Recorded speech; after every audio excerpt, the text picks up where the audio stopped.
First thing Saturday morning, we're up, our bellies are full, bikes are packed up, and we're off. First stop today is going to be up at Cape Smoky at the Path End Brook Lookout. Mr. Steve is going to take the lead today up to Cape Smoky on the Tiger, so we'll get to have a shot of him backing it into those corners.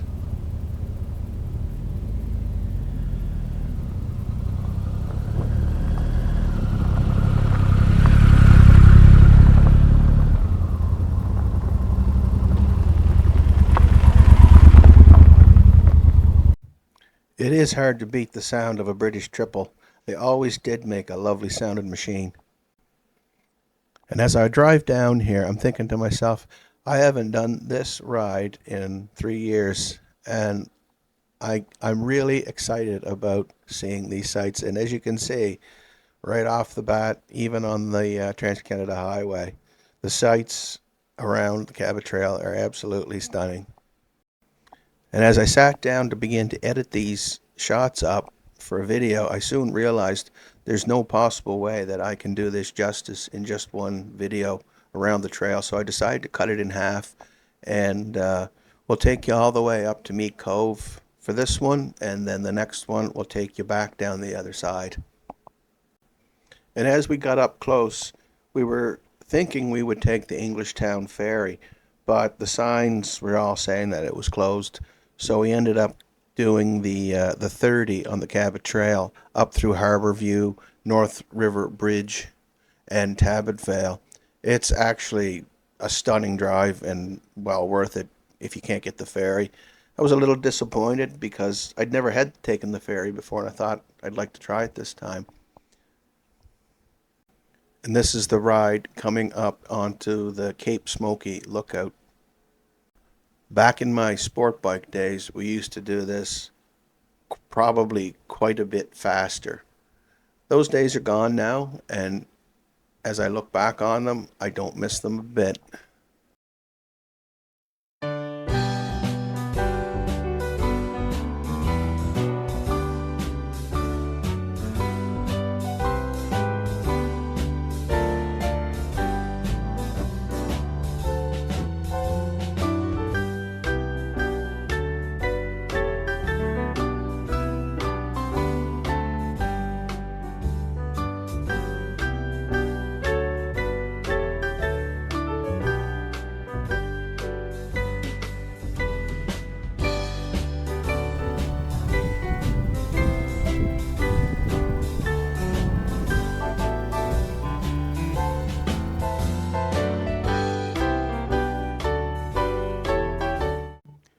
So after a little breather and some time to look around, take some pictures, and see the scenery, our next stop is Ingonish, the Wharf Road.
So as we move along here, the views are absolutely stunning. And as you come through and you break through the trees into the harbor here, I mean, it's really something to see. The spot where we're heading to in the harbor, apparently Not long after we headed off, I think the next week, I think it was the next week afterwards, I heard, and I think it was Stephen who told me about it, that they had a great white shark sighting here not long after we had left.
After a quick snack, we're on our way again, past Neal's Harbour, South Harbour, and stop at Cape North.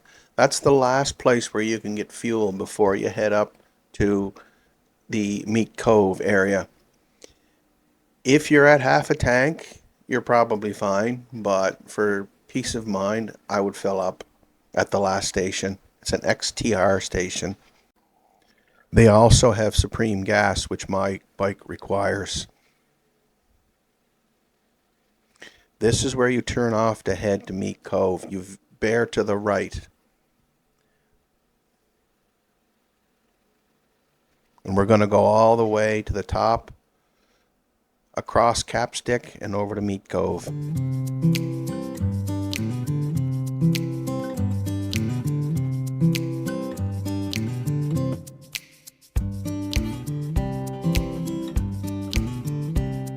As you travel down the Bay St. Lawrence Road, this is just a taste of what you're about to encounter in the mountains.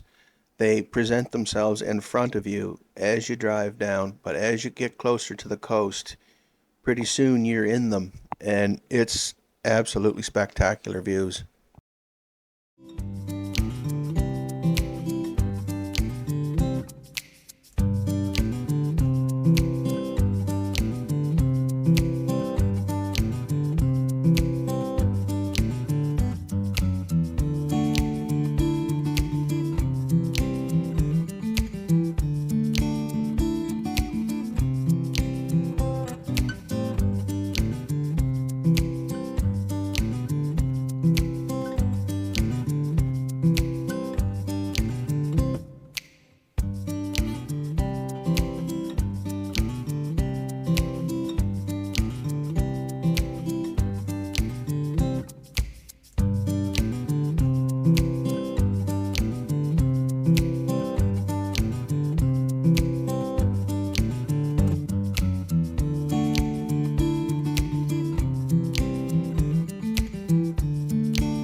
When we stopped for fuel, there was about 15 adventure bikes there at the same place at the same time, fueling up. So we just naturally assumed that they were heading up to the top of Meat Cove as well. But as we found out later, they didn't, and there might have been a reason why. I'm not sure if the reason is what we thought it was. But as you move along here, this turns from asphalt to dirt, and the dirt sections were incredibly soft. Apparently, they had just graded the road a week before, and there's a story to that, which I'll tell you a little bit later on. But it took me off guard, and I was a little bit surprised at how soft it was up here. There is a really soft shoulder off on the right and the left, close to the corners. And if you got over a little bit too far to the right or the left, it would start to draw you towards it. And it was a little bit unnerving at first. I don't know anybody who goes to Meat Cove and doesn't go to Black Point Lookout. When we got to the top, we asked the owner, who knows just about everything that goes on at Meat Cove, what these were out here in the water. And if you look out there, you can see splashing, and he was pretty sure that that was minke whales. The closer we got to Meat Cove, the better the road condition got. It's probably more heavily trafficked, so it was packed down a little bit better, and it made it for a little bit more enjoyable ride. But this view is pretty well self-explanatory.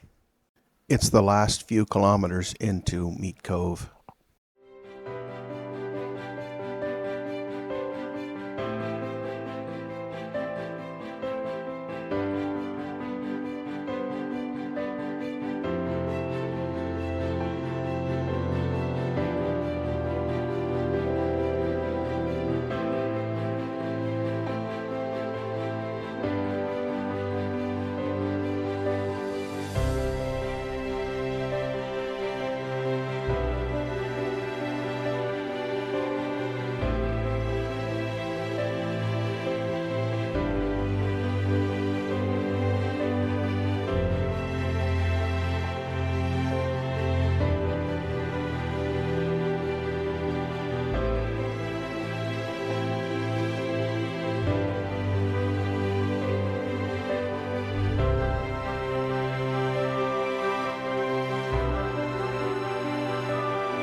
When we got to the top, no adventure bikes.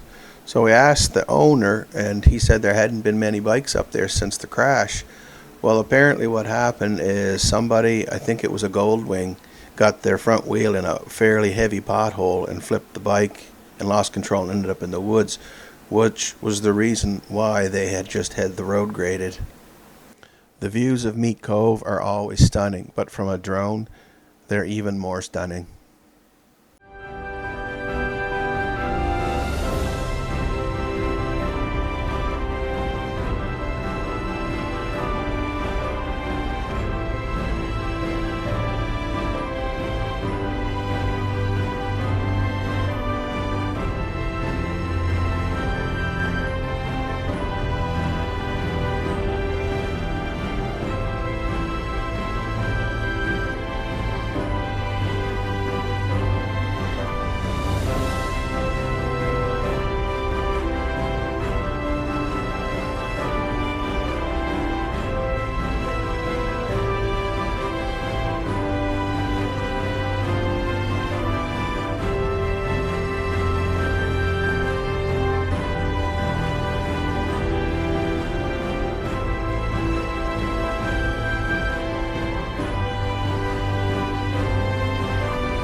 Next time, back to Baddeck.